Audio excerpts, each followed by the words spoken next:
Nothing like an indie game to start off my first ever Wolfgang gaming review. Cave Story is hands down my favorite indie game of all time, for very good reason. Whether it's the gameplay that's just challenging enough to make you not want to rage quit, or the story that's surprisingly very deep and compelling, or the soundtrack, which is by far the best music in any indie game I've ever heard of. But enough of me introducing a game that shouldn't need an introduction. Let's start the review.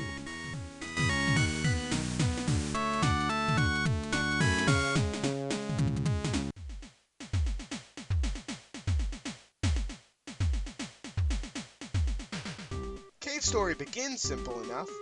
You wake up in a cave with no memory of who you are or how you got there. You're forced to explore your surroundings, and eventually you arrive at a village hosted by a curious race of rabbit creatures known as Mamigma. You soon find out that a man called the Doctor is using an artifact called the Demon Crown to try to take over the world, and you gotta stop him. Seems simple enough. However, the deeper you get into the story, and the more complicated the plot gets, the darker the tone becomes, and you start to wonder things. Will you even be able to stop the Doctor? Will you even be able to save any of your newly acquainted friends?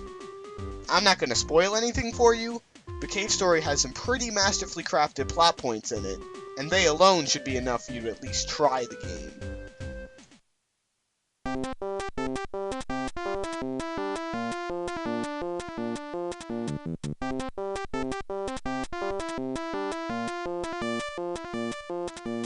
Cave Story gameplay-wise is very reminiscent of classic games such as Mega Man and Metroid.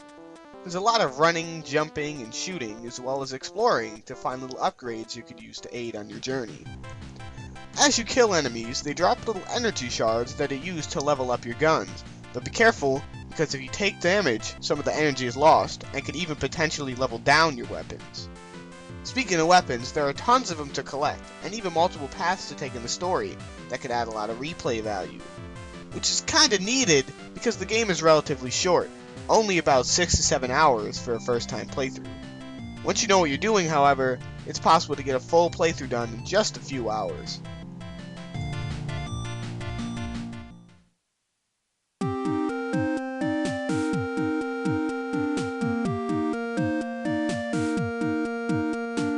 Despite admitting that the music in Cave Story was rushed, Studio Pixel was able to successfully create several masterpieces in the game. Each piece of music perfectly describes the situation you're currently in, and can actually get pretty emotional at times. As for the graphics, they're very pixely, not too impressive by most standards, but any respected gamer will tell you that graphics don't make a game. However, every later port of Cave Story got much improved graphics, as well as a few little extra levels, for a price tag of $10, or $30 for the 3D version.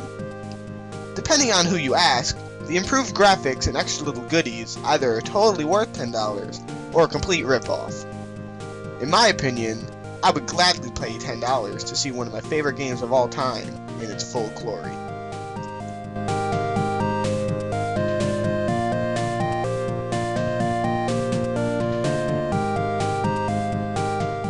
Cave Story is free. Understand? I have never seen a free game that is this good. In fact, I forgot that it was free until I started doing this list, because who would expect it? However, like all games, it's not perfect. And while its flaws are minor, there's still flaws. For example, remember those multiple endings I talked about earlier? Well, the best ending you could get is practically impossible to achieve without using a walkthrough of some sort. This minor flaw isn't very game-changing, it doesn't take away from its lasting appeal, so it won't really affect the rating too much. Cave Story gets a 4.5 out of 5. A great game with just a few nitpicks.